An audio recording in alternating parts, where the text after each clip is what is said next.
Good morning. Glad to have you with me today. We have been reading out of the Old Testament this week. Today I'd like to switch things up and read the Gospel selection from the daily lectionary. We're going to be reading from the Gospel of John, John chapter 2. This is Jesus' first miracle from this particular Gospel. On the third day there was a wedding in Cana of Galilee, and the mother of Jesus was there. Jesus and his disciples had also been invited to the wedding.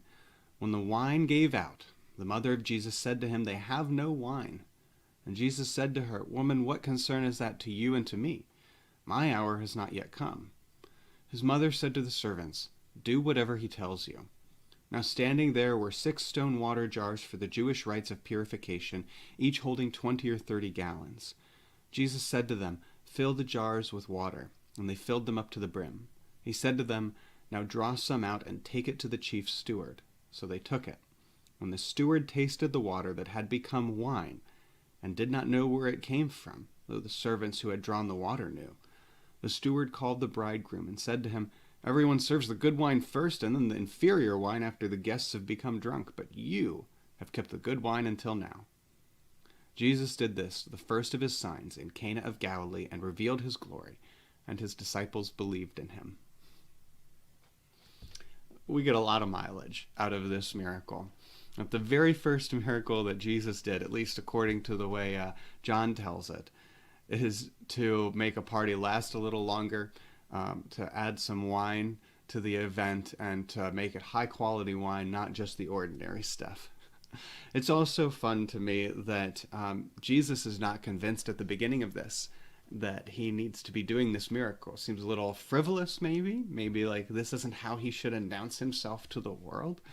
But notice that he loses this argument to his mother.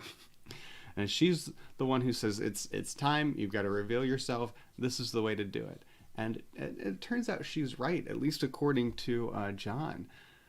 Jesus reveals himself in celebration. Jesus reveals himself with joy and by showing other people a good time.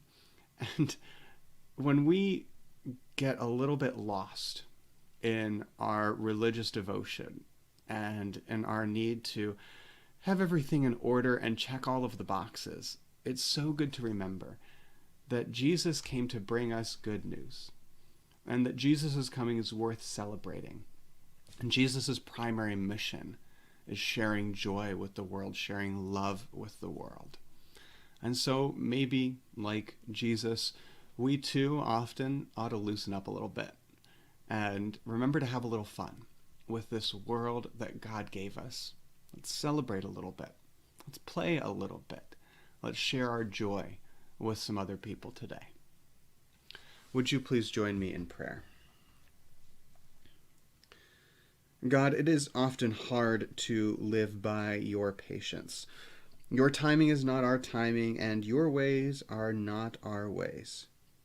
Keep us from trying to rush peace, and prepare us for the peace that comes only by sacrifice and discipline. Keep us from losing ourselves in sacrifice and discipline, and prepare us for the joy that comes in celebrating you. Amen. Have a blessed day.